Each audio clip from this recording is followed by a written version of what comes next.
Do I hear What it? happened? What happened? You just killed the music. I didn't touch nothing. I'm starting it again. There we go. I'm turning this whole car, turn it around. We're going. Right on. You turn. Welcome to the Big Story Podcast. Woo! I'm Alex Morrissey. I'm Gary Dufna. And today we have Chris Moses with us. He's back. He's in the space shuttle. He's flying around the Earth right now. He's in the SATURN Effect. Yes, he's in the Saturn 17 rocket.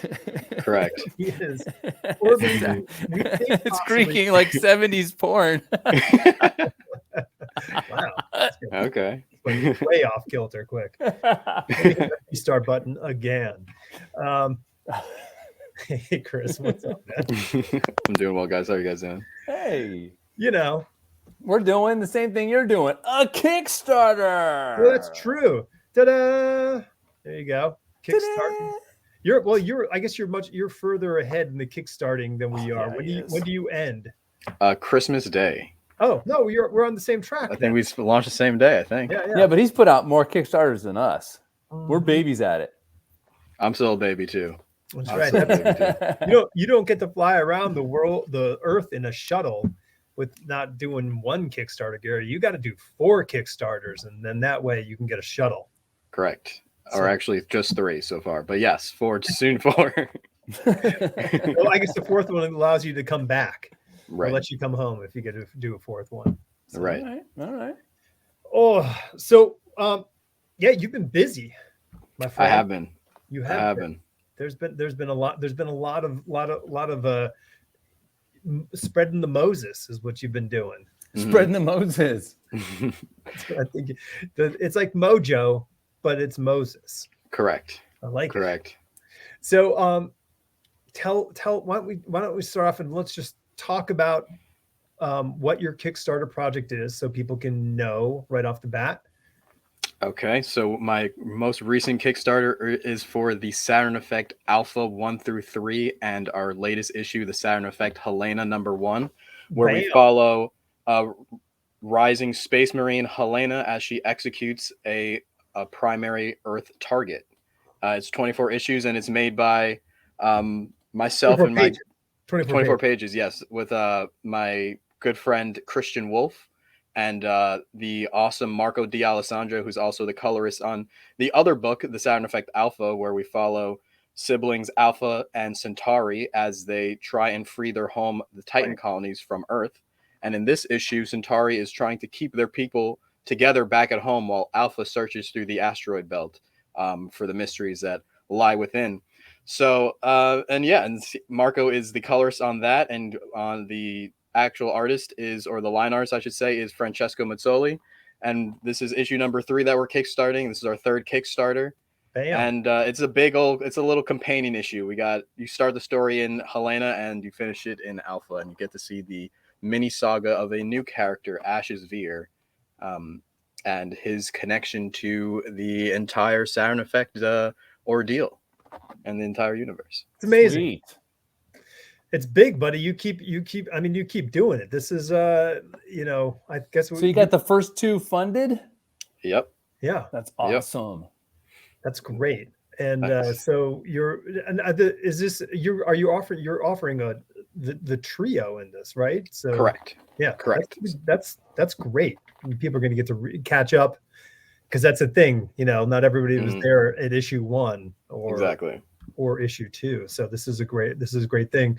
Well, let's just get into the nuances of running the Kickstarters, because it's a topic that's on our mind. We're Gary and I are dealing with this 24 hours a day. So it's oh my god, right? It's constant on Instagram, TikTok, Facebook. Yes. Push. Yes. Hey, look at my stuff. Yeah. Yes. I'm haunting all the AOL chat rooms. There's a lot going on. Yeah, it's a lot of just getting the word out there and just making sure you're getting as many impressions as you can, as much as you can, as widely as you can. Yeah. And then a lot of it though is being able to de-stress and disconnect yourself from that page, because yeah, man, it's a full-time job. Exactly. But you also have to know that, you know, just hitting the refresh button isn't going to get anyone to donate money. You have to, you know, be confident in the groundwork that you've laid out with your page and all the marketing that you've done before this point. And then hope that when things pick up, it really starts to pick up. And also just keeping in mind that, like, so right now with our with my campaign and with your campaign as well, we're in the middle of the campaign, and it's totally normal for it to sort of slow down. But that doesn't stop the common creator from continuing to refresh, myself included, hoping to see that number go up. So, I mean, a lot of running a Kickstarter is learning how to disconnect and not stress about it, because you're just going to drive yourself crazy with something that is beyond your control at that point, and hope that you've already done enough work up until that point to get you over the finish line when it does pick up, which is usually in the very beginning and at the very end of any campaign. Yeah, it's the trench. I mean, there's just this Kickstarter trench which just happens.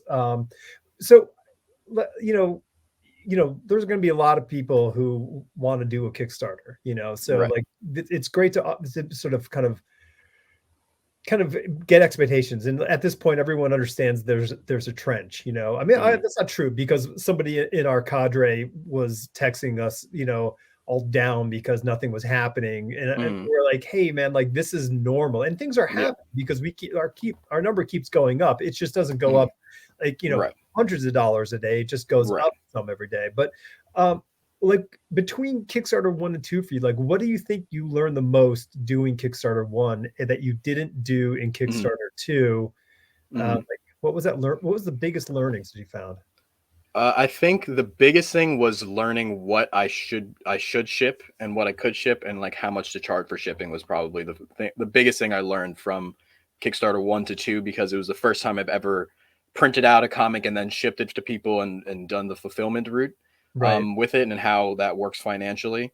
And so knowing what rewards I can do without breaking the bank and getting it to people safely was definitely the biggest thing. If any veterans know that in the first one we had posters that I was selling, but trying to ship posters is definitely a nightmare. So nobody wants their comic rolled up in a poster tube. So like, they don't want it folded either. Nope. Right. Yeah. So just don't ship posters, or be ready to charge what you need to charge. I remember back in the day, though, when you get a comic book with a poster inside, or a magazine with a poster inside, it was folded. Yeah. But the thing is like, back in the day, there wasn't a poster collecting market. Like, there's a poster collecting market now, and I think there's a poster collecting market back in the day. That was back in Spencer's and all the posters on the walls and stuff. I thought that was bigger then than it is now. I guess what I'm saying is, like, there is a huge market of independent creators who are just poster creators. Like, that's their job. Like, there's a close friend of mine is a full-time poster artist. That's what he does. He's he owns a house because he makes good posters. That's awesome. So like, I think, but that lifestyle didn't exist, 20 years ago. And, obviously 40 years ago, I mean, people made posters, there were gig posters, but it wasn't a business like it is now for independent people. So, so when somebody like Chris is saying like, hey, I got this cool poster, like, people think like, cool, let me get this poster because it might be good for a collection or something like that. And so how did he overcome that obstacle? Well, don't do it. Yeah. How many people ordered them? It wasn't too many, but it was, I don't remember at the top of my head, but it was enough where and then shipping it overseas made it difficult if somebody wanted a poster and things like that. So, and it's not like it's the most difficult thing. It's just that to keep in mind that when you do have these things, that you need to make sure you're charging appropriately for how much it's going to cost you to actually ship these out, or will eat into your bottom line. Yeah, that's the thing. Like, listen, man, everyone wants stickers. Everybody wants to do all the cool stuff. Why? Because why not? Like, you can make all sorts of stuff. Right. But the bottom line is you hit the nail on the head, man. It eats into your bottom line. Right. And like, for us, and listen, I'm sure this is all about, also putting money in your pocket. But for us, like, we have 5 different creative groups. Right. So it's not just like one person or a small group of people making one comic book. Like, we want to make sure everybody can, if we're going to make any money, we want to make some money for the people who are making this comic book versus, like give it all away in stickers and, I don't know, temporary tattoos or whatever, and they're cool, hats, but hats, shirts, whatever, any swag. Right. So okay, so you said okay, I need to figure out shipping. How did you go about figuring out shipping? Was it figuring out shipping by like trial and error, or did you find a resource to help you with shipping? There was definitely some trial and error, and there was YouTubers that I'd watch that get an idea of like what type of mailers to use and things like that, and then looking at I also back quite a few Kickstarters, so I use it. It's also as much as exactly. So it's not it's as much supporting the community as it is market research and figuring out, okay, how is this what's the best way to send these things? Whose stuff do I get? And it comes, on time. It comes totally like pristine. There's nothing wrong with it. And whose stuff doesn't, and what are the differences between those? And then thinking about how much did this person cost me for, charge me for shipping, and how much did this one, et cetera, et cetera. So it was a lot of just trial and error and just like trying to learn, from doing. And trying to keep that number as low as possible, for shipping costs. Yeah. Was there anything anything else between like, Kickstarter 1 that you learned, aside from like the sort of the additional elements and the shipping? Was there another learning that you carried over into Kickstarter 2? I would say probably the marketing that I did beforehand, how much and like how I was sort of approaching it. I'm still formulating my marketing plan as I'm going, but I've gotten a little bit better, I feel like, at how I want to do it. That's a little bit of the secret sauce that I might not be able to share too much about. Okay.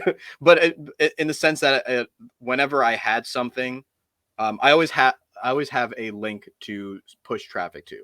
And that was the most important thing I felt between issue 1 and issues 1 and 2, was always having, whenever I posted something somewhere, whether that's Instagram or that's Reddit or whether that's on Twitter or wherever, there's somewhere for all that traffic for that, while you're doing your marketing funnel, for, the actual funnel for them to be funneled into. So I think that was another, just thinking about marketing in general and how to get that follower number up as high as possible, and how to just get as much reach and as many impressions as possible. Because that's all you can do, is to have a good product and put it in front of people's faces. So that's just generally what I learned from between 1 and 2, and that's what I've tried to do between 1, 2, and issues 1 and 3 now that we're running.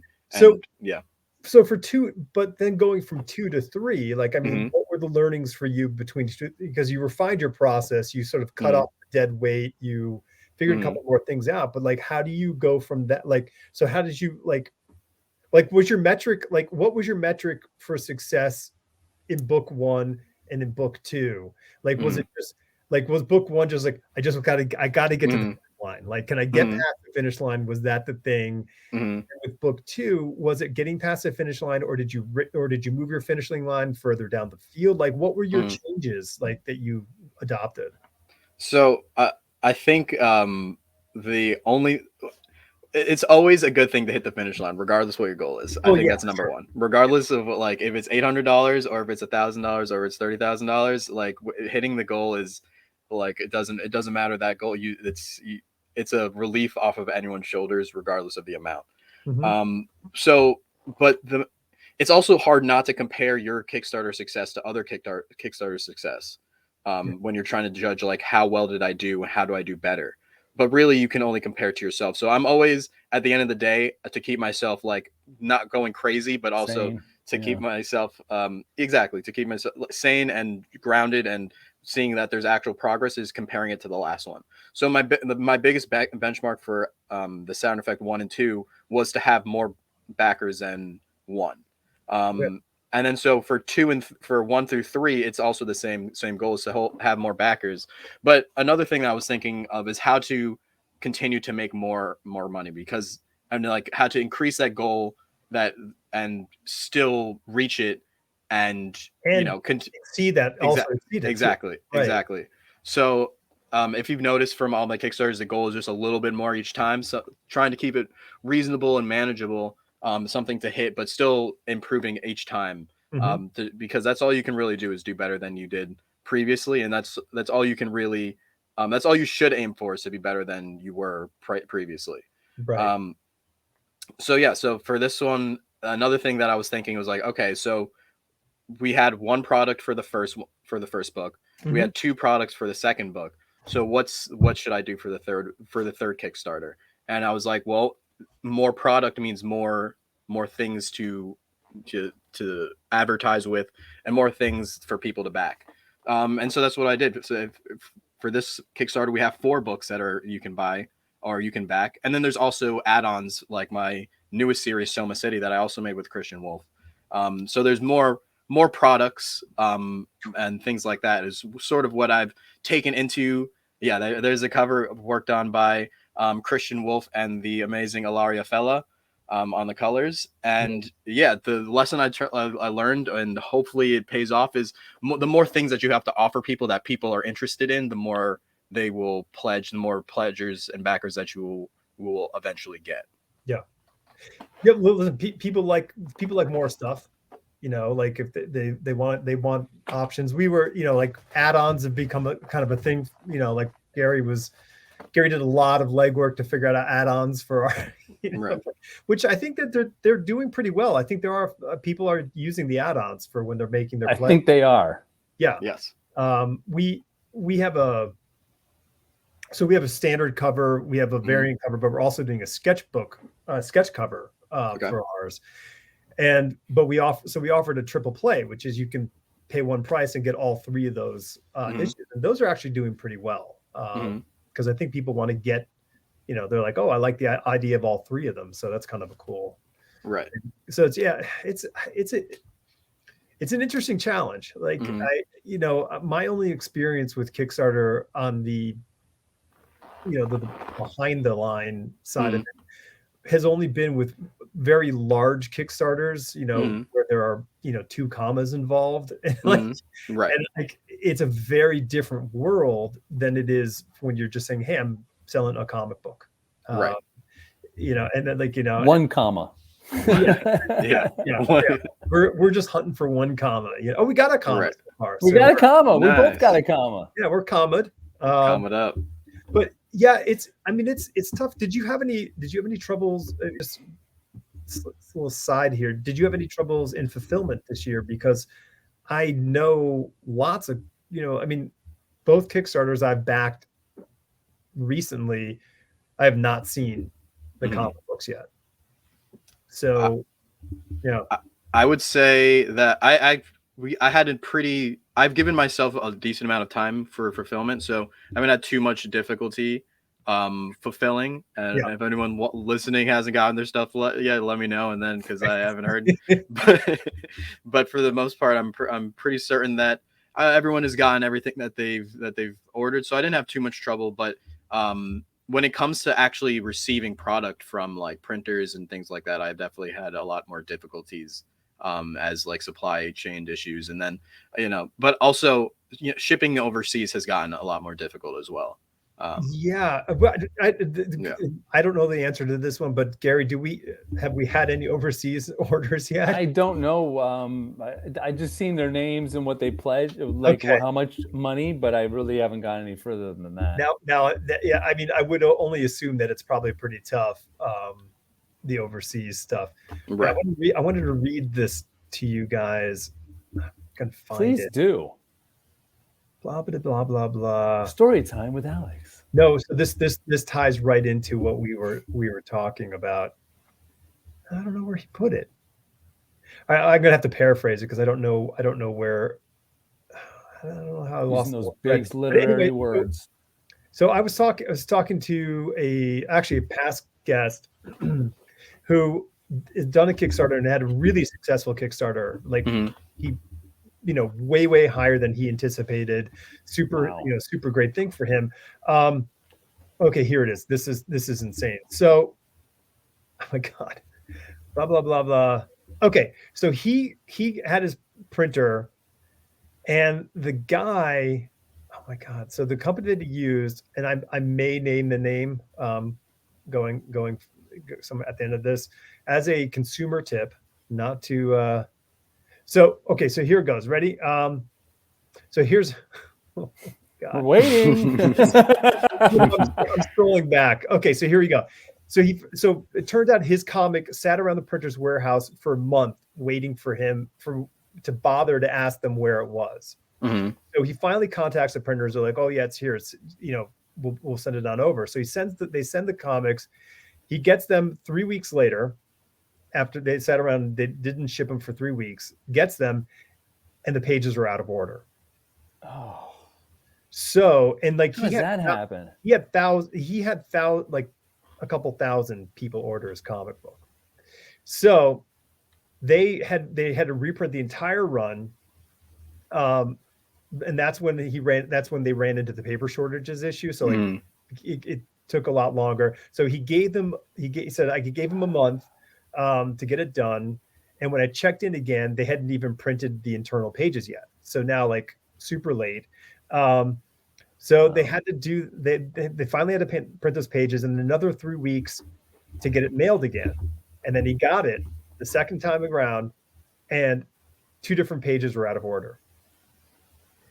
So Jesus. He then like he went back and they're refusing to print it the third time.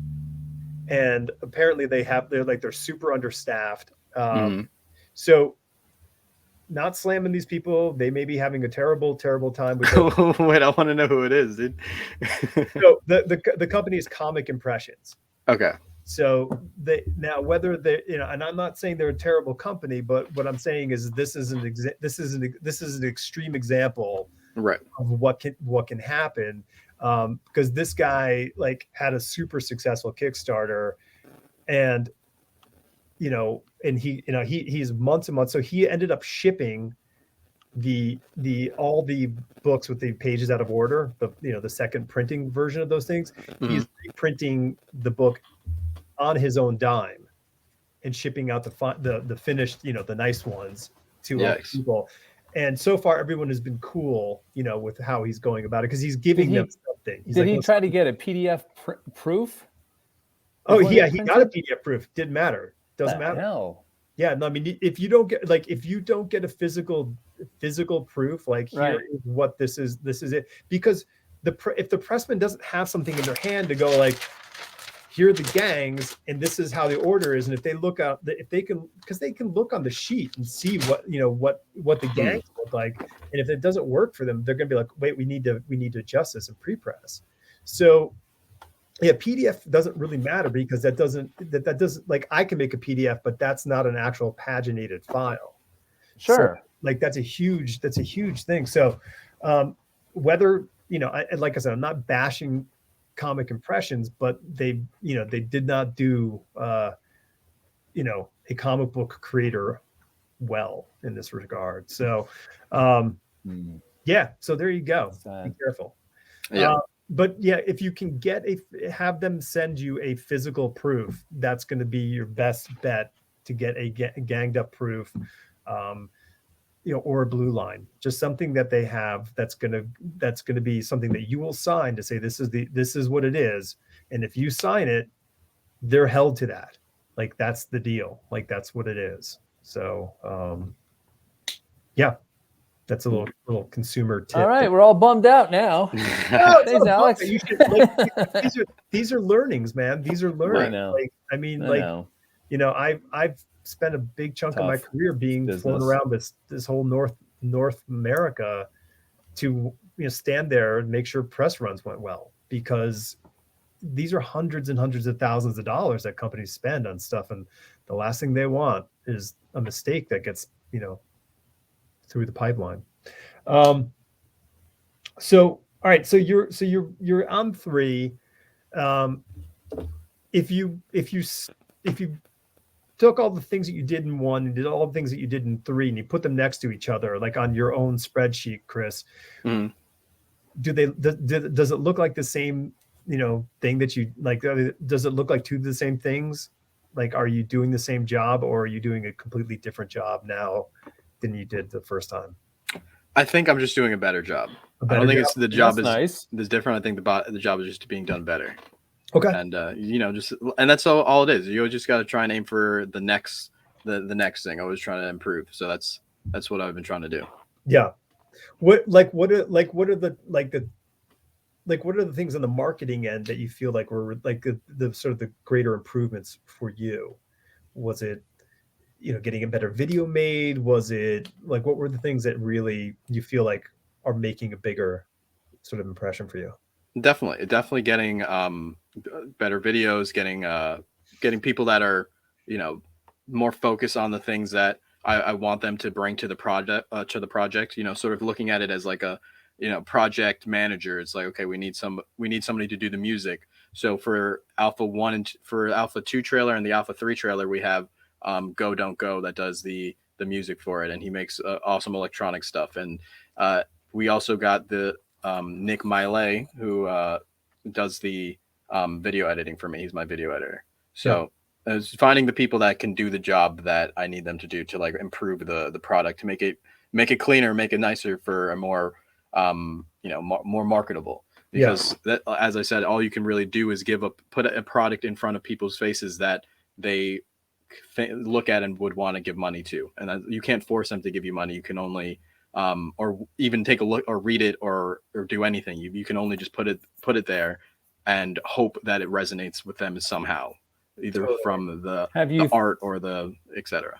Have you thought about or tried to push your music on the streaming services to push it towards your comic? Like have a soundtrack or a playlist on Spotify and have all these songs that have like a art cover or single that has your artwork on it or something? Right. That's definitely in the pipeline. Okay. They're soon to come. I'm sure by the time we get to the very end, which was Alpha 8, we'll have that. So we're almost halfway there. Yeah. So at some point we'll have the whole soundtrack, and we'll have 7 to 8 tracks for everyone. What about singles for each issue? Singles. I mean, that's also a good idea too. That's also a good idea. And that's another way to market things, Yeah.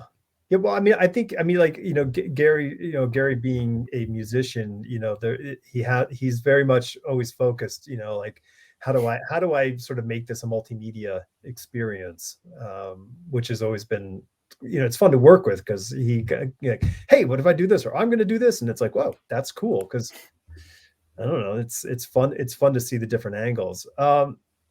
So this is Kickstarter 2 for the year for you, right? Like this is number 2. Yeah. Number 2 in 1 year, huh? Yeah. So is that the plan, is 2 a year from moving forward, or are you going to try to move 3 a year next year? If everything goes well, we'll be at like 4 or 5 next year, hopefully. Wow. So you're really gonna ramp up the timeline. Like 4 or 5 Kickstarters, or number 4 and 5? No, 4 and 5 Kickstarters. Hopefully we're at Alpha. I was gonna say, wow. Hopefully we're at Alpha 6 by the end of the 6 or 7 by the end of the year. So we're making progress, and there's a lot of stuff that I have that I haven't put out yet. That they're completely finished comic books that haven't gotten their own. Like Soma City is as an add-on. It's a noir comic that follows a contact tracer named Denton Dials as he tries to clean up his city during the transition to a new mayor, and it's set in a world where people are anthropomorphized microbes. So think Black Sad meets Osmosis Jones. Okay. So and that's a book I haven't even kickstarted yet. I mean, you can get it digitally on my website, and you can also get it as an add-on physically and digitally at our Kickstarter right now. But it's one that it's deserving of its own Kickstarter, and we'll have one at some point.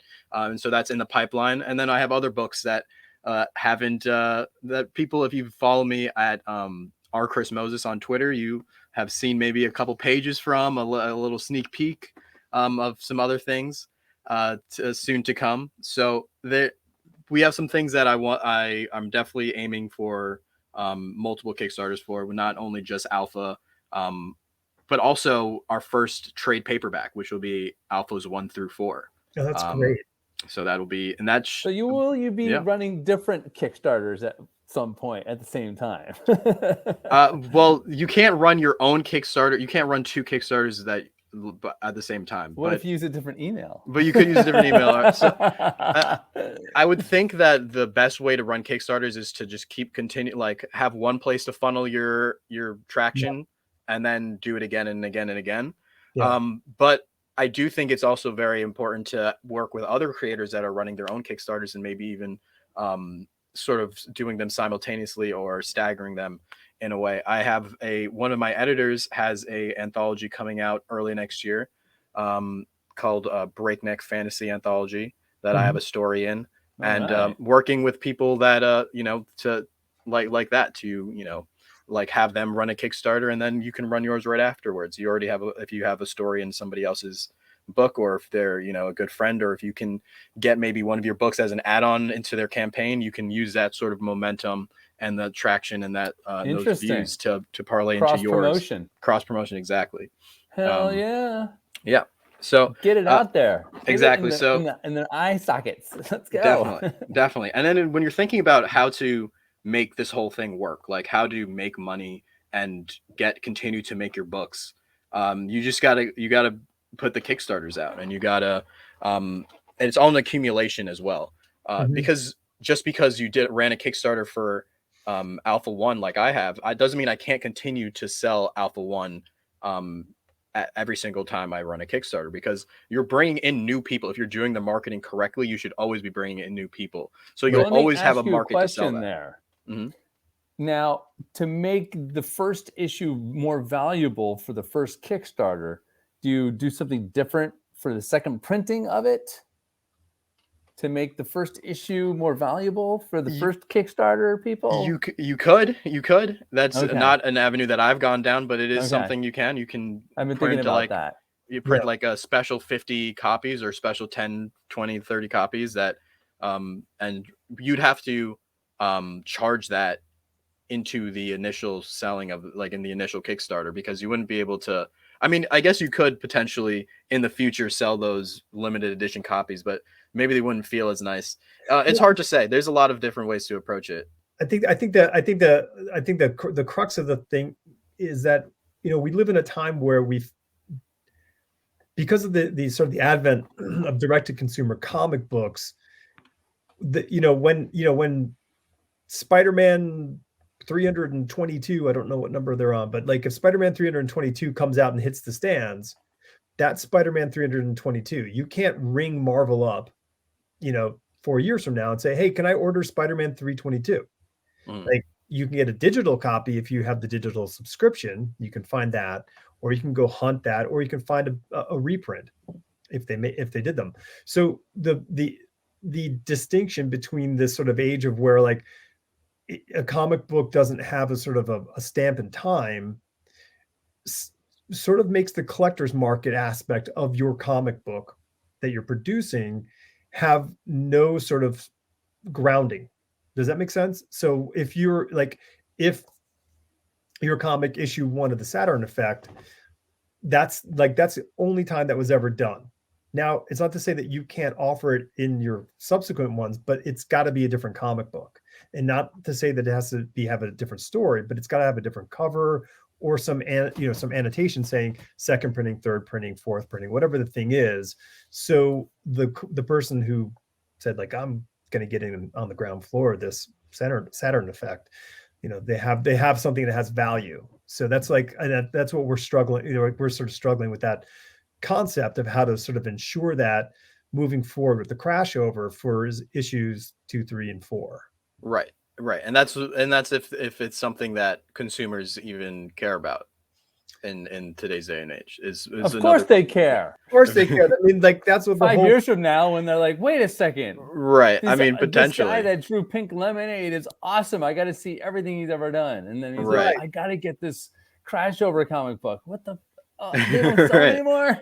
Right. Listen, it's a comic book. It's a story, but but unlike a movie, it's a collectible. I mean, but listen, people collect laser discs or whatever version of the DVD/Blu-ray that came out with the whatever foil packaging. Right. Okay, cool. That's great. You're collecting packaging, and that's awesome. But like in a comic book, like there is, Action Comics #1 is expensive. Right. because the reprint of Action Comics #1 isn't that expensive. Right. So it's a matter of like, I think it's honoring the large collectors aspect of what the comic book history is. So we're trying to make sure that we're sort of making that a thing for our people.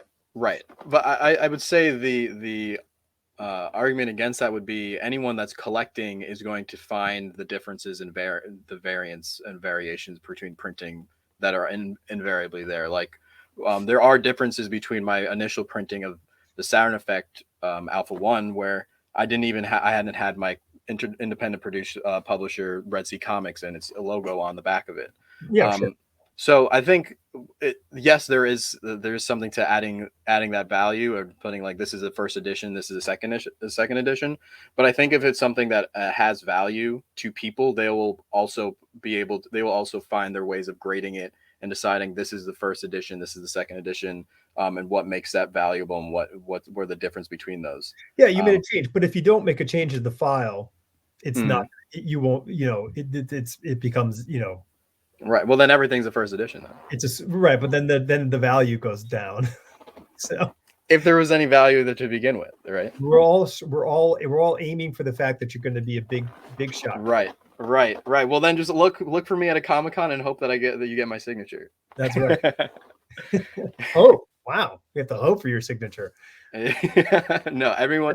I was actually really awesome. I did get to do Comic-Con this year. That's right. Comic-Con, which was really awesome. And you went to New York or San Diego? I'm sorry. New York Comic-Con. Okay, New cool. York. Wow. Yes. So I had a table on Artist Alley. It was my first time as a creator at a Comic-Con, and it was the first time I got to sign books, and it was actually a really That's awesome, sweet, bro. Awesome experience. Feeling, Thank you. It was great. It was awesome. It was great to see somebody like in the wave of people walking by, like look over and be like, "Oh, that's dope.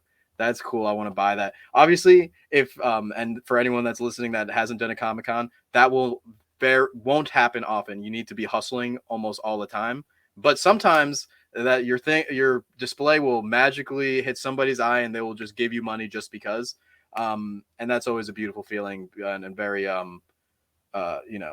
it's gratifying and gives you a lot of hope and feelings of goodness about maybe you're on the right track. That's awesome. There really isn't, there are few things that feel better than somebody who enjoys, the thing that you made.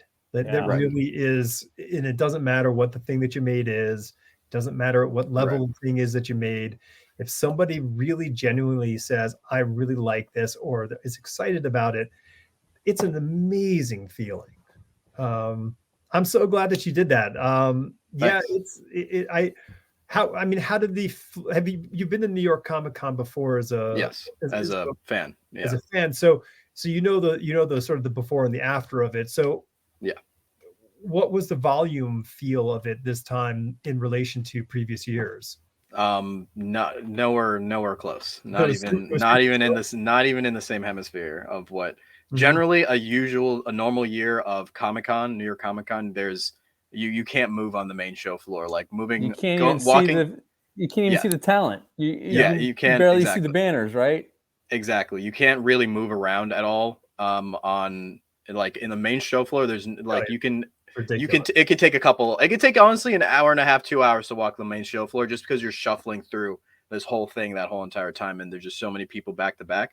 It was reduced capacity, I think 40%, and there was only maybe one day that was sold out this year. So it was definitely not the New York Comic-Con that I remember, but it was definitely, as my first convention, it was definitely wasn't as stressful, I guess. Obviously I would have loved to have that, but it was nice to like at least dip my foot into it a little bit, and not necessarily get as overwhelmed as I may have been.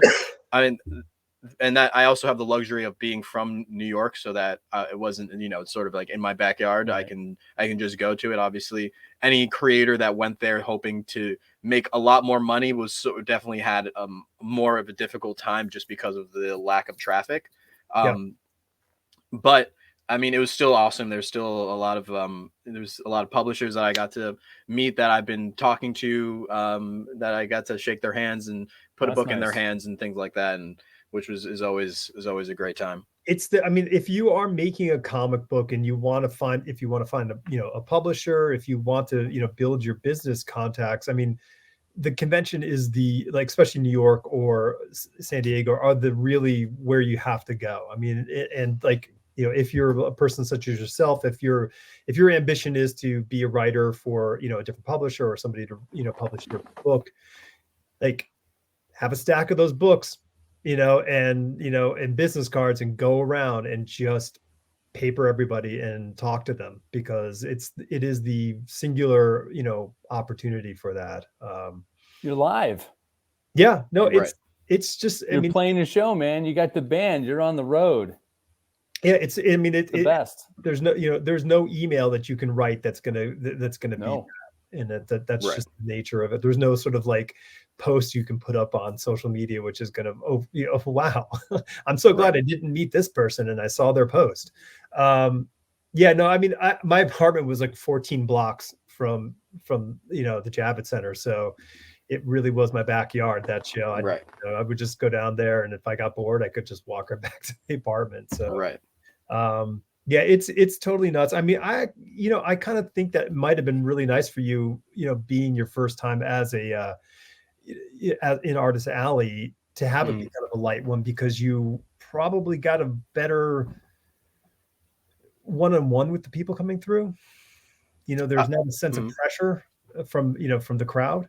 There is still definitely some pressure for sure, but yeah, from what there was definitely I had some time to, whenever somebody came over, I was able to pitch them the books and really try and get them to take as much product from my table as possible. And that was great. Yeah, and it was fun. It was a lot of practice. I'm super psyched. I mean, I'm glad. Listen, I'm glad the shows are coming back. I mean, it's exciting. I mean, C2E2 is this weekend. I think last weekend was Emerald City Comic Con. So like the big shows they're coming back. And I'm really, really, looking forward to next year, because I want to go hit a few of the other ones. I want to go back to New York. I want to go check out the show again. So maybe we'll drag Gary up there next year. I don't know. We'll see. I mean, I'm hoping to go to quite a few next year. I'm waiting for my first trade paperback, as I said, before heading back onto the circuit, just to have and since I'm going as not just myself as a creator, but I have my own independent label, I mean, it has all of my products on it, I want to make sure I'm hitting the widest amount of people as they're walking by. And so that means having as many titles and products as I can to get, as many eyes as possible and get as many people interested as possible. And then once somebody's at your table, it's, it's not as difficult as you would think to upsell them onto the rest of the stuff that you have there. Yeah. Once you have that trade, then you can start selling it in the bookstores, right? Well, yeah. That's the big stuff. The trade is that's the secret weapon, because that's the secret weapon. Because somebody comes, to your table and they see comics and they see 3 or 4 issues, and they, I got to buy 4 issues. But if there's just one thing there which has all that stuff, they're like, just buy one thing and I can read this whole story, which is pretty exciting. So I think that's fantastic, dude. I think that's thanks. That's great. So you're wrapping up on Christmas with this thing. Yep. What's in your pipeline? So when is 4? When is issue 4 coming, up to Kickstarter? So issue 4, tentatively, I'm aiming for March, and that is actually just needs to be colored, and it is a whopping 50 pages long. 50 pages. 50 pages long. And so it's a big one. It's a double shot. It is a double shot. It's a little more than a double shot, actually. Yeah, it's a king size. It's a big old issue. It's almost a mini graphic novel, honestly. Wow, you're really pushing it, man. Damn. Yeah, and I mean, it's a big story. It's a culmination of about 2 years of work, and it's the first half. It's the first half of the Saturn Effect, and it's had to end it with a bang. And so it's a very satisfying story. Awesome. We get to explore a little bit more of the solar system. Alpha gets to go to Mars, and it's finally Hero Day for anyone that's a fan of the webcomic or has been following along. We finally get to see Hero Day and see how the people of the Titan colonies handle handle the festivities, I guess I'll say. So it's a big one. Matsoli is an absolute monster. This man is crazy. He cannot stop drawing. His hand, like, he draws in his sleep. He inks when he is in the bathroom. Like, he doesn't eat. He's just crazy. It's insane. And he's just, and it's his best work yet. It's honestly, he's a master in the making. He's a legend. He's a legend. People just don't know it yet. And he's got some great. I mean, he impressed us, like, on your first issue. Like, we were like, I mean, I remember we were on the phone, and we were like, Gary and I were talking, like, did you see this? You know, we were looking at the different pages, and we're talking about it. Like there's some really good stuff, you know, that he was showing on that. And it's just, you know, the beautiful thing about a good artist is they only get better. Yep. So it's just fantastic for you that you got someone who's like clearly hitting their stride. And, you know, and if you can keep him on board for, you know, the entire run, man, that's a huge accomplishment. Huge.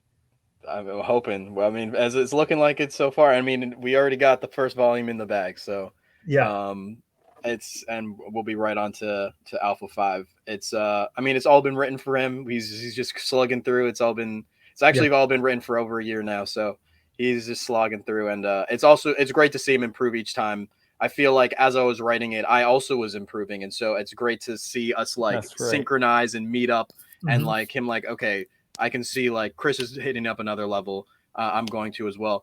And then also, since we've started the Saturn Effect, I've also started working with other artists, and I started Red Sea Comics.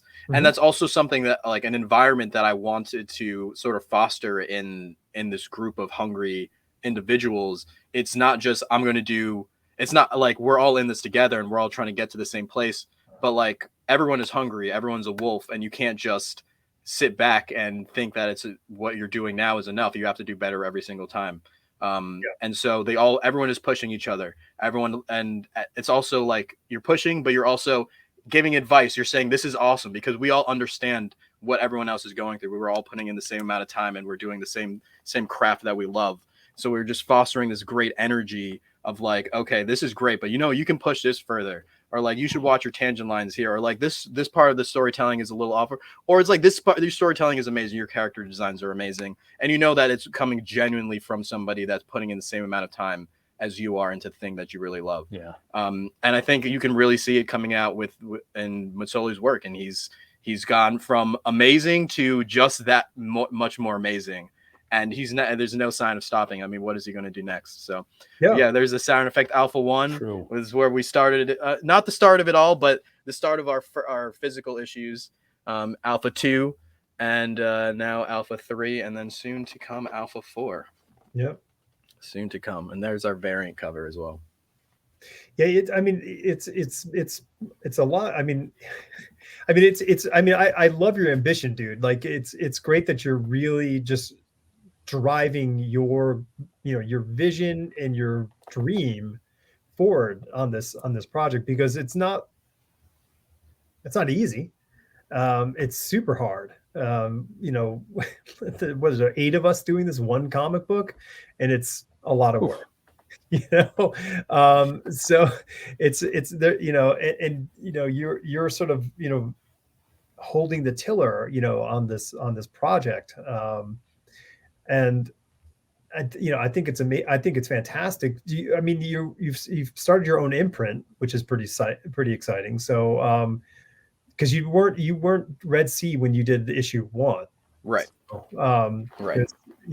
So what sort of kicked you off to say, hey, I'm going to start the imprint? Well, I had a lot of different products that I had started with different artists, and not everything is the Saturn Effect, right? There are some spin-off Saturn Effect issues like we have with Helena, but I have other things that are outside of the universe. I have other stories that I want to tell. And so just to have a home for all of those different things. And also, you know, I took a page from a previous guest, Lanier. Lanier is a good friend of mine, and we talk a lot, and you know, he has the right idea. You know, sometimes you just have to believe in yourself, and his imprint is called From Scratch Comics, and he's doing his thing from scratch. And so, you know, that's how I was like, you know, he has the right idea. You know, you want to focus on your branding. And so that's what I've been doing, focus on my branding and building building something, and building something that if one day it all works out, you have leverage for whatever you want to do in life or whatever deals that may come and fall into your lap one day. Yeah. And also just sort of a home base. Right. Right. You can, as you said, you can keep making the things, and you might get to the point where you're like making, you're publishing other people's stuff where somebody's saying, well, you're making a business and you need to have a business name too, right. with the, sure. Right. Yeah. Definitely. I think that's awesome. So for tax purposes. Yeah, exactly. So it looks like you're about like almost, I guess you're somewhere between 50 and 60% on your. Yeah, it's somewhere around 55%. Yeah. Okay. 55%. I'm just looking at the graph and just guessing by the color, the amount of green I'm seeing. Yeah. So that's great. Let's run through the things. Gary, can you just scroll through, scroll through? I'm going to embiggen you. And we've got the issue 3 cover. Yep. And then the story so far. Yep. We got to look at Helena. Give you a little bit of an idea of what you're getting into. It's a very high octane, fast paced, action driven story following Helena as on probably one of her first important missions, as not her very first, but one of her first important missions as a Space Marine. And if anyone that's been a fan for a long time, you'll recognize her from our free online content at thesaturneeffect.com. And if you don't recognize her, then go read that right now. It's free 3 issues, The Saturn Effect Ajax, that I made with Jacopo Callisti and Novita Thessalonica 2 years ago, almost 2 years ago, back in 2020, but we started it back in 2019. This is a good, nice little story being told here with, you see the guy back here is sitting in his his mighty throne. And then this robot here is helping these two, right? They're shooting everybody around here. Correct. So this guy back here looks like he's sleeping. I don't know what's up with that. But they're trying to protect him, or those are the people that are on his team. I'm not sure, but that it's intriguing.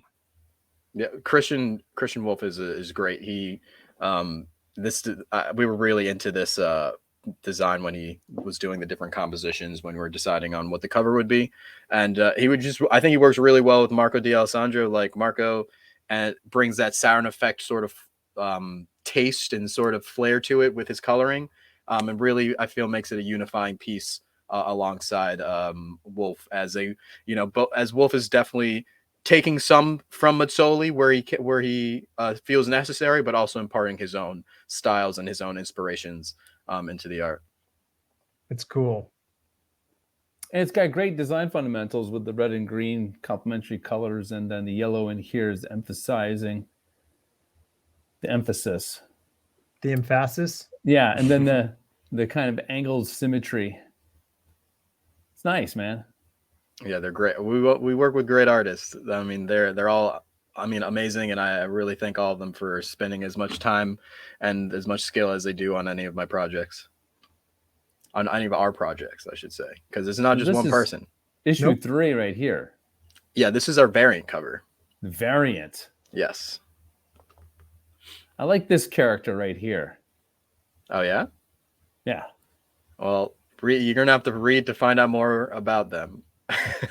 Yeah, I know. I like these kinds of characters.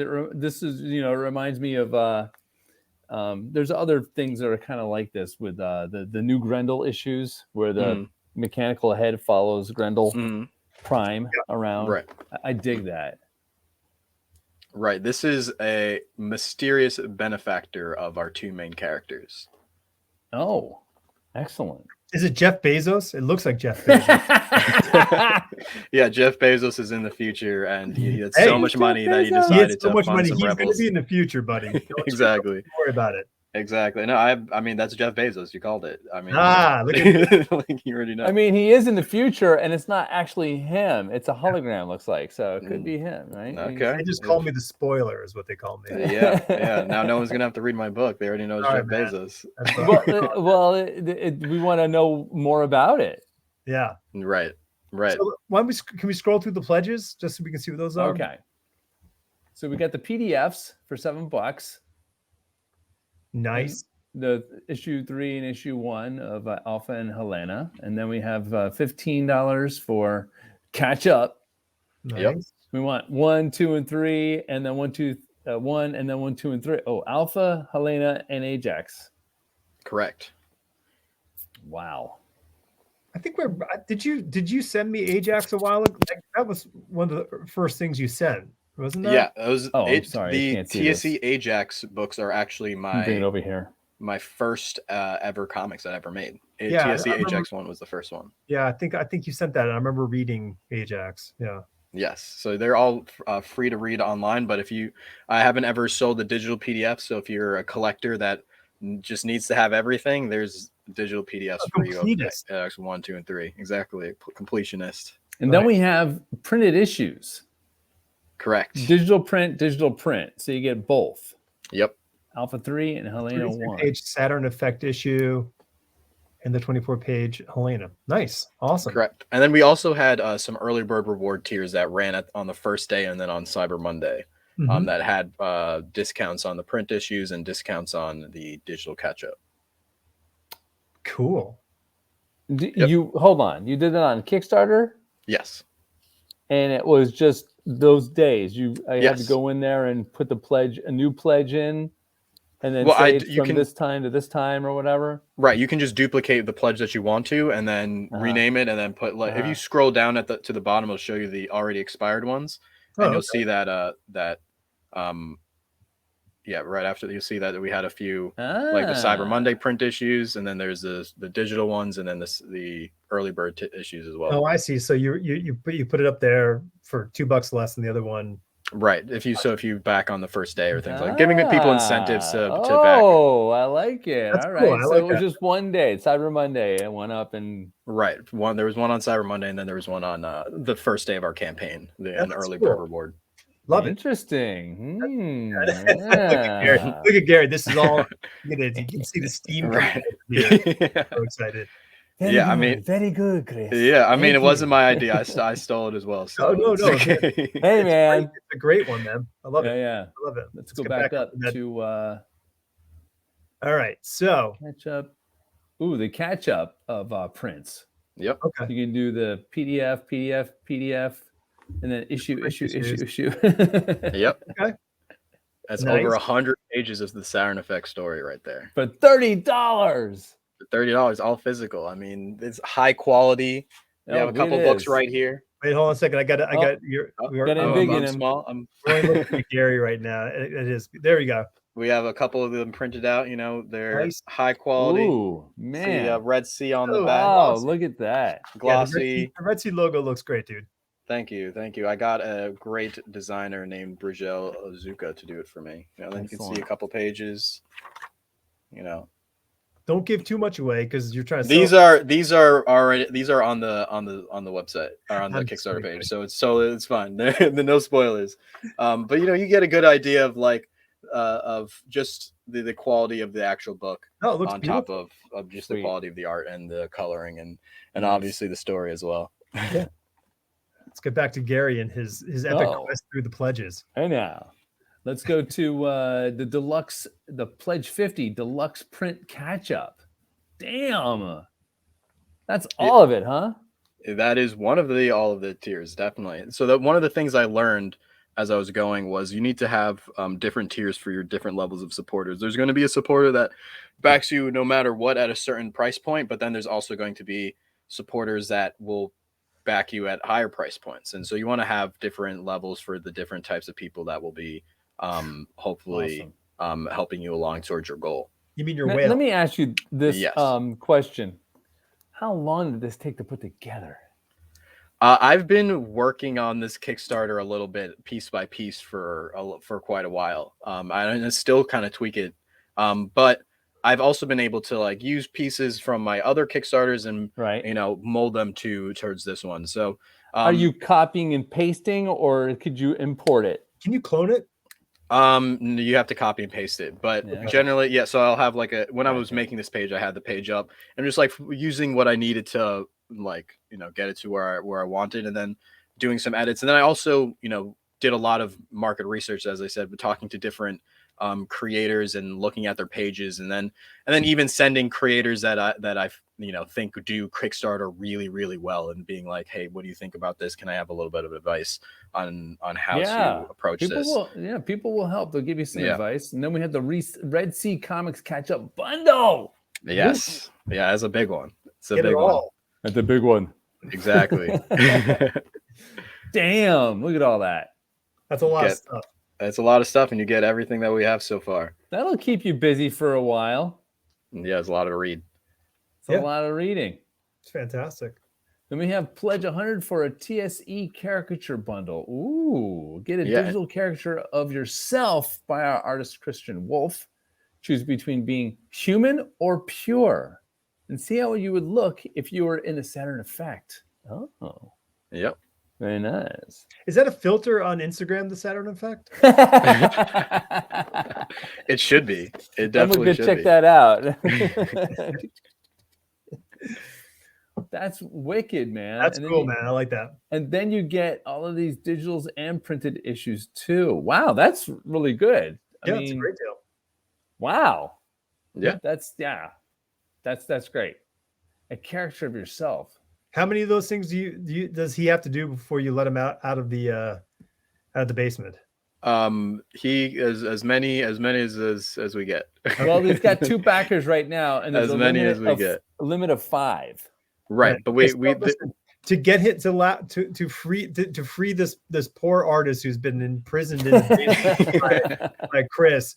We got to get to at least 4 of those things. So go get that copy. Be an extra in the comic. Nice. Yes. In the background. Join the universe as an extra next year in the Saturn Effect. Ooh, maybe I can get Victor Vedicott in there. You definitely could. You definitely could. There you go. It's $150 to pledge. And yeah, it's since Alpha 4 is already completed, we can't include anyone into that one, but we can for the first issue of Volume 2 of the Saturn Effect Alpha, which we will have coming in July with the Saturn Effect Alpha 5. What about for $500? Can he be an issue 4? Maybe $1,000. I just wanted to. If there's a whale out there who just has to be an issue 4 in the first trade paperback, there's the way to do it. If you want to be on Mars somewhere, give me $1,000 and we'll redraw the whole page for you. We don't have any backers for that one yet. So, we have time. There's time. There's still time. There's time. That just means that there's available stock. Available. That looks like something. And then we have 200, one of everything. Join the universe as an extra. Catch up on all the books, the variants, deluxe, the versions, the Saturn Effect, Itsoma. And you also get a digital character done by Christian. I mean, this is it right here, the 200. You get it all. This is everything. So we have 5 available. So anyone listening, there it is. There's the tier you want. That's exciting. There you go. Yeah, and free shipping. Free shipping anywhere on the world. Okay, good. That's for those the higher pledges, the 150 and the 200, or yes, all free shipping on all PDFs is free. Yes. Okay. Actually, I charge per sure.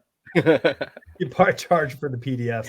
So, yeah, I admit it was funny, like, listening to you talk about like doing these campaigns, and we all kind of hit that same point of thought. Like, it would be great if Kickstarter would allow you to, to clone your, okay, we lost Gary. I tried to get us all back here. I didn't know what a punt down was.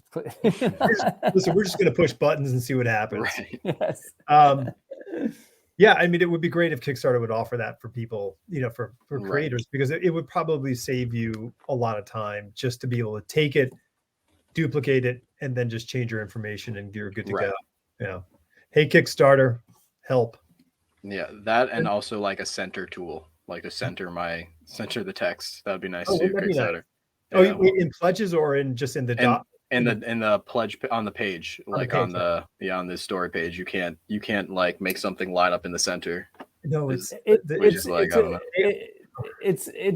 intuitive to a point, and then when you delete something, it refreshes the whole entire page. You have to zoom all the way down to add it in. And it's just it's a headache, and it's a lot of work putting together a Kickstarter page. It is. There's some changes to the page makes it like if I was to want to move all my art upwards, it would be a time consuming task for sure. Yeah, you got to know exactly where you're putting everything. Yeah, I mean, it's like building a website. You need to have that. You need to have a wireframe already figured out before you start. And it's a one-page scroll website too. Yeah. There's no other, Right. That's it. Yep. No, it's. I mean,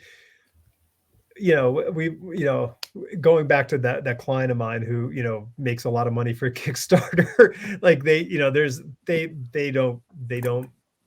don't seem to care. They don't really care about making the changes. They're just it's working, right? They don't want to change something that's not broken. I mean, don't they have a ticker on the front page and it shows how many millions of dollars that they complete every day? So I guess it's working.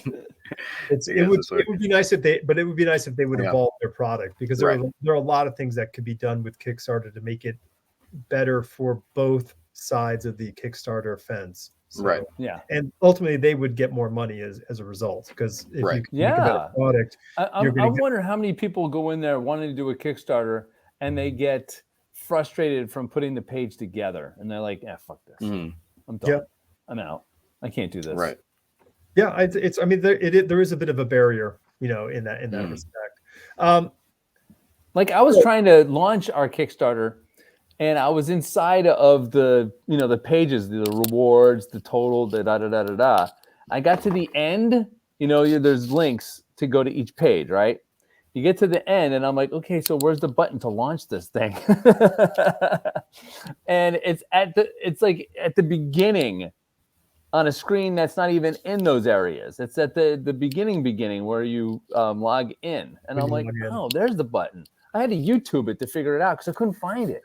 I was like, 14-year-old kid on YouTube taught you how to. Yes, that 12-year-old kid helped me. Yeah. I mean, come on, dude. That's what YouTube is for. Did you have that problem, Chris? On the first one? He was 14. Don't you get it? He was already 14 when he did it. He already knew. Okay. I was 25. Thank you very much. Wasn't that young? Don't be like that. He just looks young. Yeah.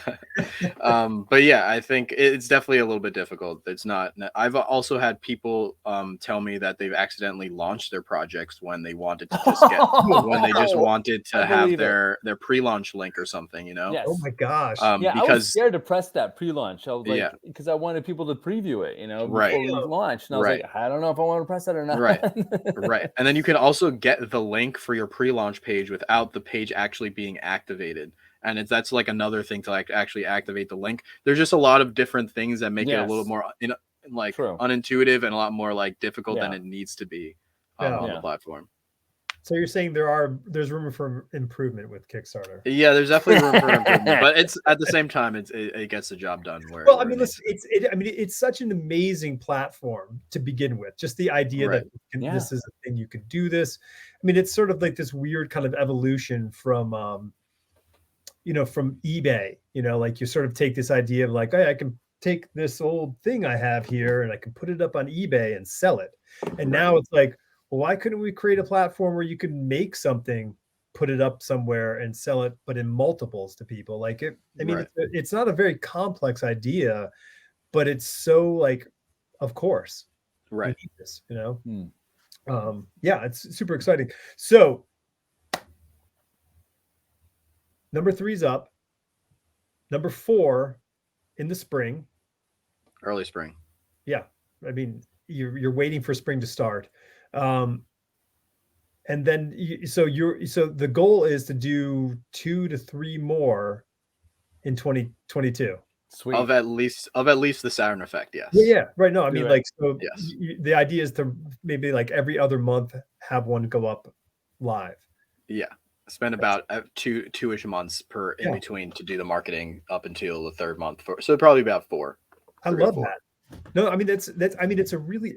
Do you know anybody else who's doing that? I'm curious. Okay, so there are other people doing this. That's great. There's other people doing it, and they're doing a lot better and a lot more smoothly than I am. So it's definitely like the indie space is growing, and it's honestly it's a little competitive. So there's.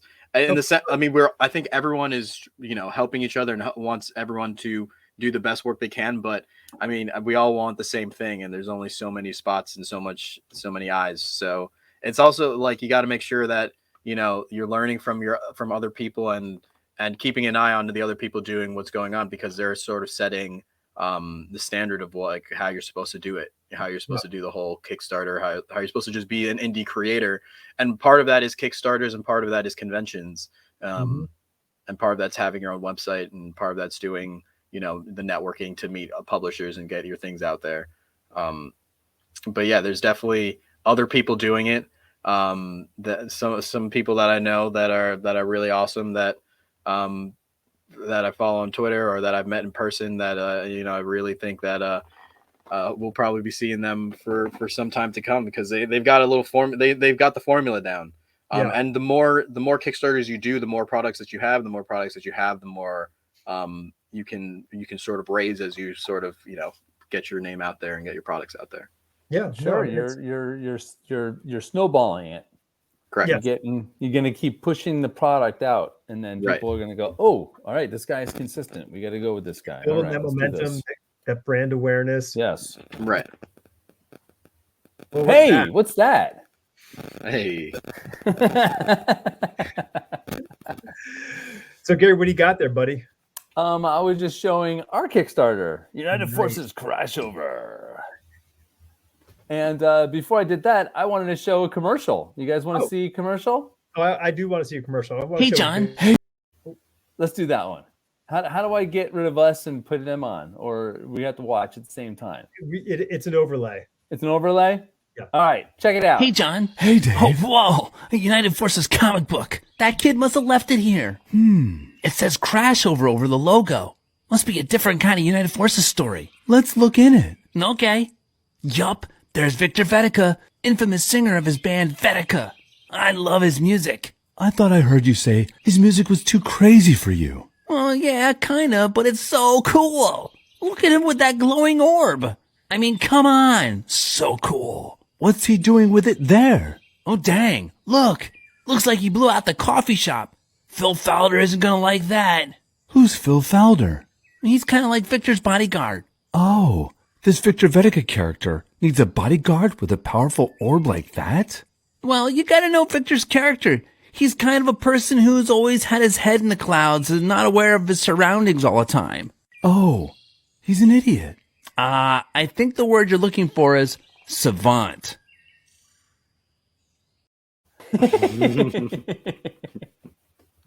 One more.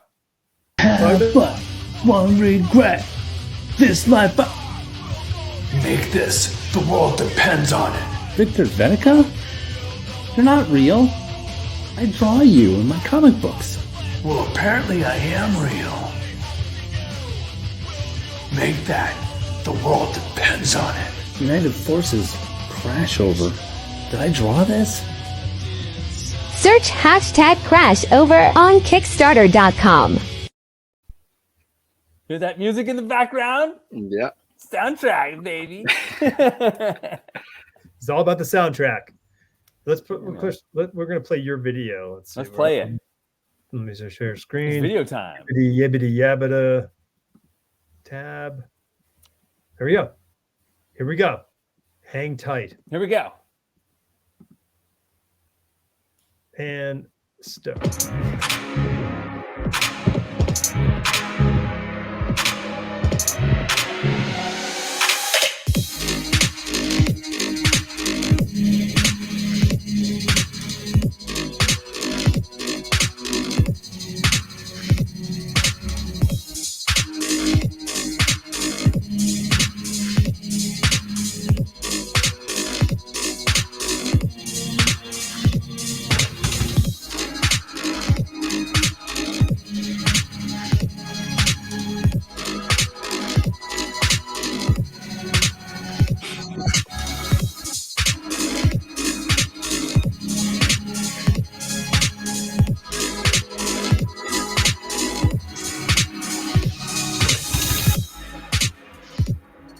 The SATURN EFFECT.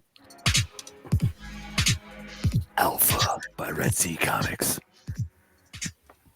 There you go. There's a trailer. Wait, did you already do the voiceover for that too?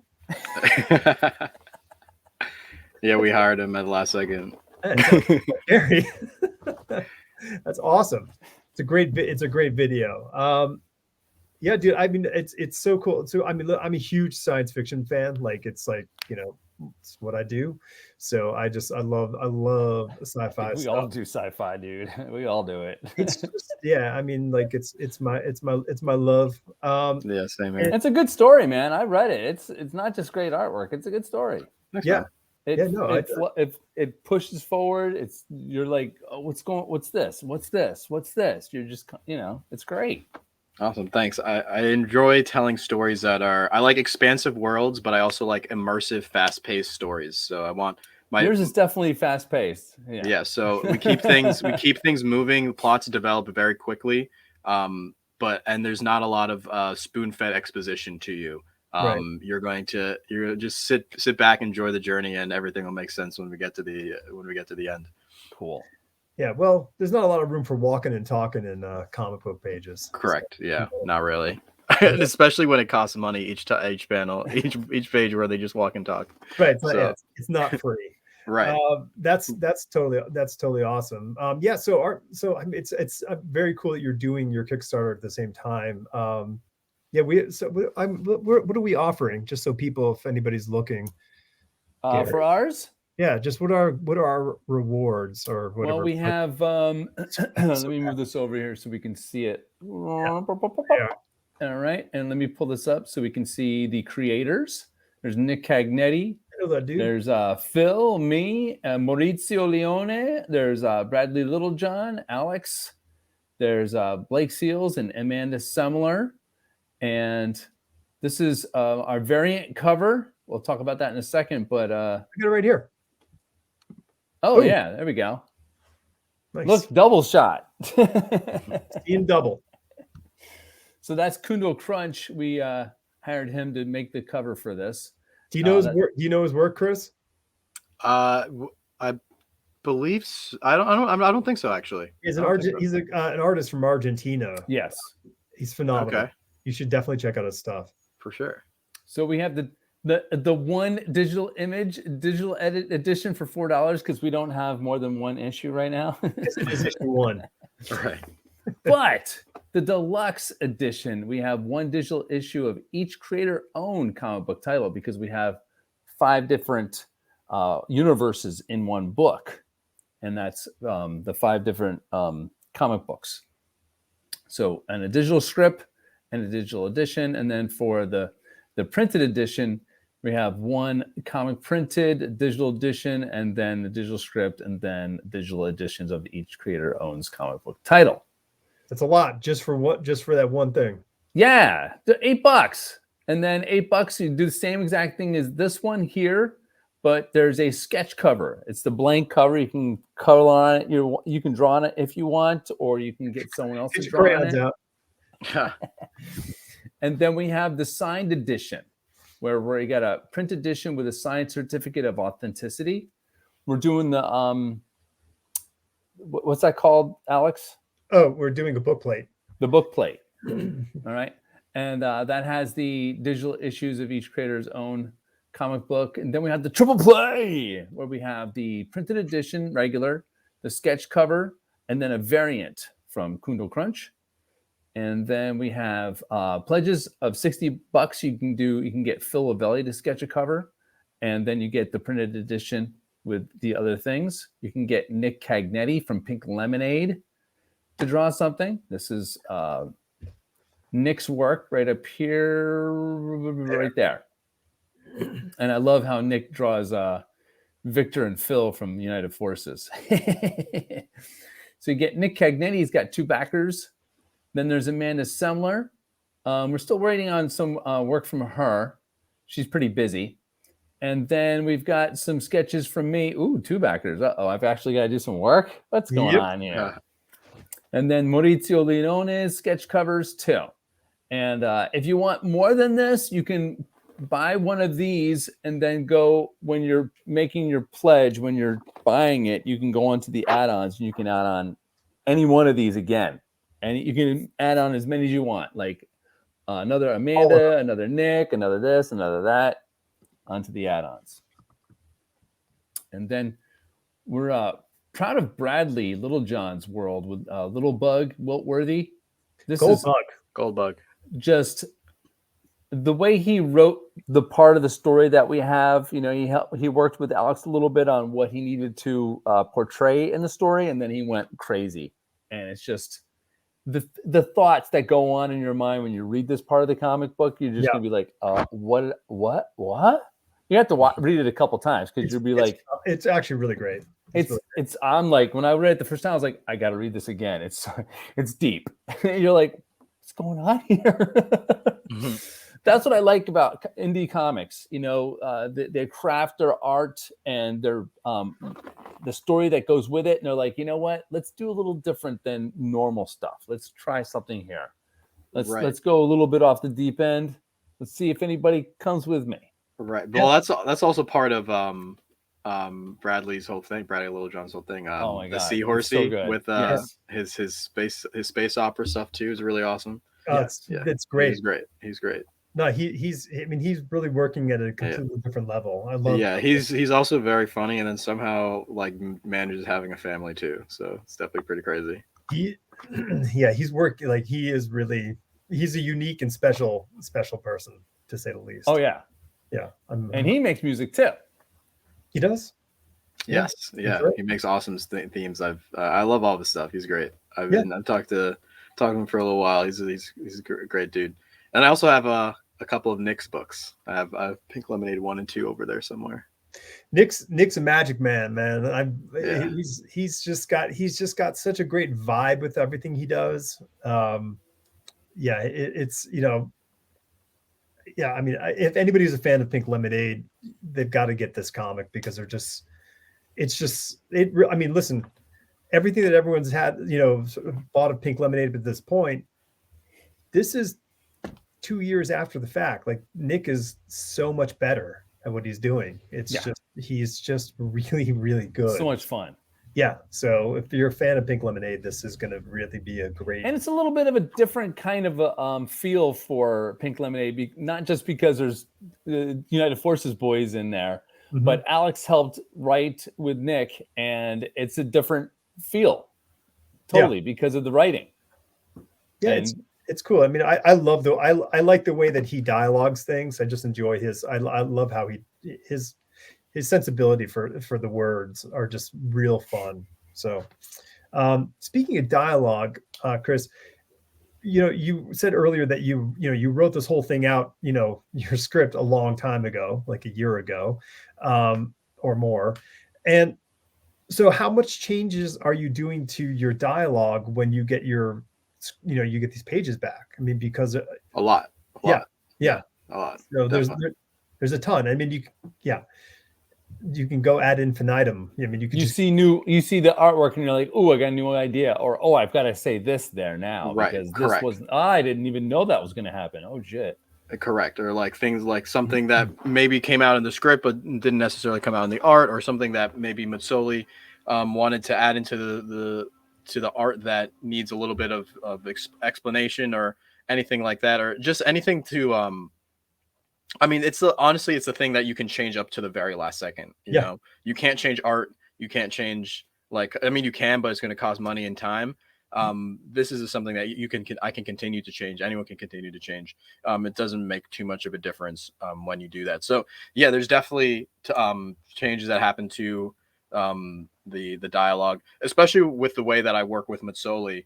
For most artists, I write very traditional comic book scripts. But Matsoli and I, since Matsoli has such this intricate and deep and very dynamic way of viewing story and then telling it through his pages, I give him looser panel layouts than I would someone else, where there's a little, so he's able to play more freely with okay, maybe this page needs 7 panels, maybe this page needs 3 panels, maybe this is a double spread, because he'll see a scene that I can't. And that's the beautiful thing about the medium, is that cool. I can set up something and be like, okay, this is how I see it. And then he's like, okay, well, taking in, from his own sensibilities, and then the whole language of comic book art that there is, and how to tell things properly. comes into play.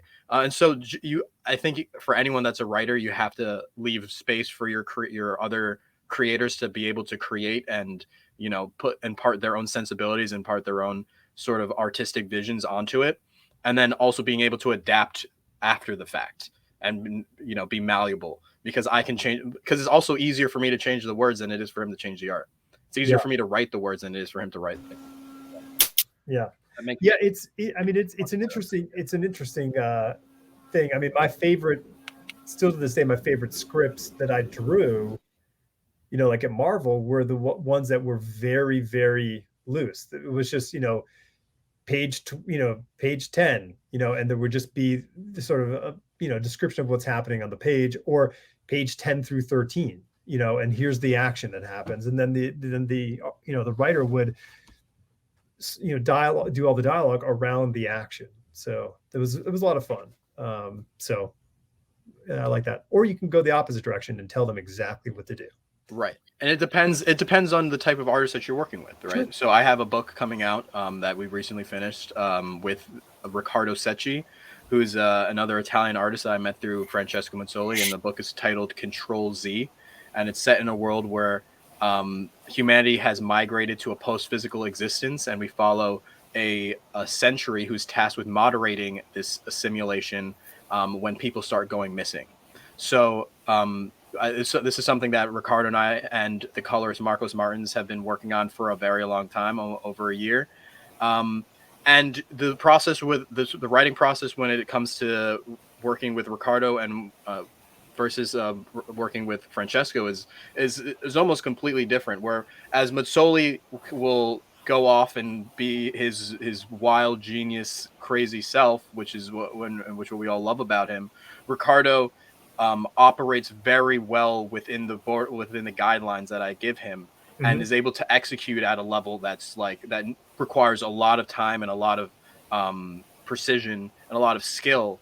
But and that's why it helps when he has the more structured, more like draw exactly, let's hear reference images for you to look at, because it takes so much time for the other things, whereas Mazzoli's just works a little bit differently. And that's something important when you're working with multiple different artists or multiple just different people, knowing how to adapt your own style to meet well with theirs so that you can create the best product possible, and also making it fun for them, because if it's not fun, they're not going to want to do it, and if it's not fun, they're not going to want to do their best. So by making it fun and making it as easy as possible, by working how they like to work, or working in a way that makes it more conducive for them to work, we get these awesome comic books. We get these really crazy things that are coming out. That's the beauty of it. I mean, it is a collaboration at the end, and of arts. You know, it's a confluence of a whole bunch of different artistic talents coming together to make one object, and it's the best part about it. Dude, really, it's exciting to be going through the Kickstarter season with you. I'm really excited about what you're doing. And hey, I'm pledging. Oh, Gary's pledging right now. Pledging right now. Look at all the add-ons that we have. Extra. Gary's great. He's just like he's in the middle of it. We're going to sit here and watch. People are going to be listening to Gary pledge. I'm going to talk. But yeah, it's nice. It's nice that we're going through this season together. So where can people find you? I'm going to put your banner up here so people can read it. But what's the easiest way for people to find you, Chris? Okay, well, so you can, if you want to know if you want to find anything Red Sea Comics, go to www.redseacomics.com. You can find us on Instagram at Red Sea Comics. Find us on Twitter at Red Sea Comics. If you want to find more things, specifically the Saturn Effect, you can find us on Instagram at the Saturn Effect. You can also find us at www.thesaturneffect.com, where we have 3 free issues of the Saturn Effect Ajax. And then if you want to follow me, you want a little bit more of my personal thoughts on things, or you want to just see me be annoying on Twitter and marketing myself, and you can follow me on Twitter at rchrismoses. Nice.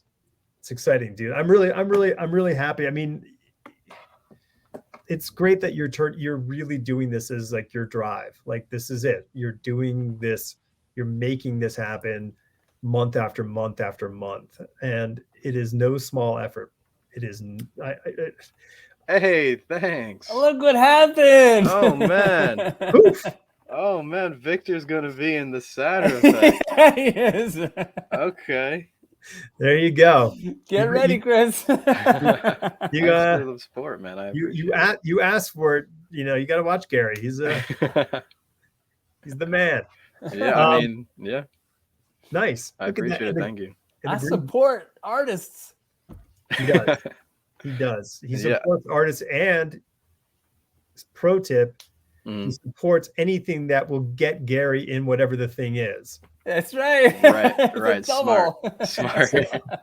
If there were a million Garys out there, you'd have a lot of backers, Chris. Yeah. Yeah. Yep. Yeah. Hell yeah, you would. I don't know why there's not more of me. I don't know. I don't know, dude. We keep trying to. There might be multiples in the comic book world, though. Possibly. We're not gonna neither confirm or deny any spoilers. But we won't. But yeah, man. Hey, congratulations in advance, because this is all going to happen. We know do it. Thanks, man, hopefully. Everybody hop over there, get on the Saturn Effect, because it's cool. It's great. It really is. I mean, you gotta pledge. I just did it. You gotta do it. Get in there and get in there. Because Chris has got a vision, man. He's got 8 issues. This is going to be like, if you get in now, you're going to be there all along, and you're going to, so there's more to it. This guy's not stopping. I might have to pledge for each one to get Victor in every comic. Story. I mean, yeah, definitely. I mean, if anyone that's seen issues 2 and 3, we definitely have a couple of repeat characters that decide to come back. So. Oh, sweet. Yeah. So. But if you were Superman and you pledged, oof. That would be a problem. No, I think it's fine. It's fair use. You think it's okay? All right. Superman is in the public domain, isn't he? No, I don't think so. I don't think so. No.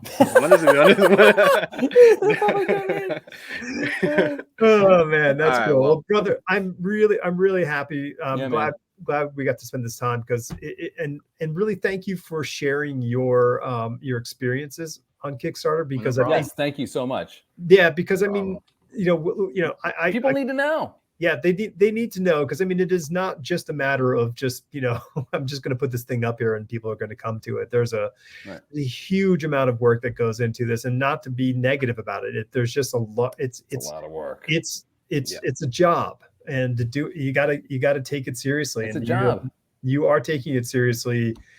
You've already done 2 successful Kickstarters. Your third one is more than halfway there. So you're going to crush this. Thanks, guys. Just keep going. So, I mean, listen, I can't wait till we sit back and do this when 8 is done, and we can, you can really kind of, look back on this whole arc for yourself, because it's a big undertaking, brother. I'm really happy for you. Let's see. Thanks. Let's see what his pledges are up to now. What are we at now?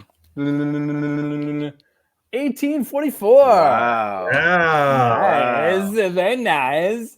That's a big change. That is a big change. Thanks, guys. I appreciate you guys having me on. And I mean, brother, like I said, we're almost halfway done. So I'm sure I'll be back to promote Alpha 4. Sweet. And yeah, I mean, good luck with your Kickstarter. Oh, you'll definitely be back here for Alpha 4. Yeah. And I'm excited. Victor Vetica might be even pushing your comic too. Okay. That would be awesome. Yeah, man. But yeah, I appreciate you guys having me on, and thanks for talking with me, and thanks for being supportive on the ride, and connecting me with some other awesome creators. I know. Man.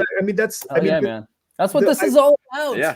I think for one thing, this with this podcast, we have a nice, it's interesting, because we don't have only indie creators, and we don't have only sort of big name creators. We have a mix, but our indie community on this podcast has been really, really tight with one another, and I think that's amazing. People have met through this podcast. Yes. And they have improved their creative world, and I'm thinking this is not intentional, but it's a great. You didn't start this to do it this way. No, I did it to become famous, and that didn't work out. So we'll have to go this route. Right. But yeah, I got to meet Sean at Comic-Con. So and that's somebody I met. Oh, that's here on, right. on- That's right. I on the saw you podcast. guys were Good people, posting. man. Yeah, he's a great guy. Awesome. guy. Yeah. Yeah. And there's He even did a piece of art for me too I of a saw it. character. Ooh. Yeah. Yeah, very awesome. Got to give him one of my books or a couple of my books. He's a great guy. Oh, that's sweet. He is really, really a good person. So yeah, man, I'm really happy, and we'll be keeping close tabs on what's going on for the rest of the month with you. Because same here. You know, and I'll be seeing all your messages on Twitter, which I enjoy seeing them. So keep it up, man. All right. Thanks, guys. All right, get out there. Click subscribe, whatever. Subscribe. But go to Kickstarter, #crashover. Go to Kickstarter, search for the Saturn Effect, find it, pledge, support comic books. All right. Share. Tell everybody about it. Until next week. Bye, guys.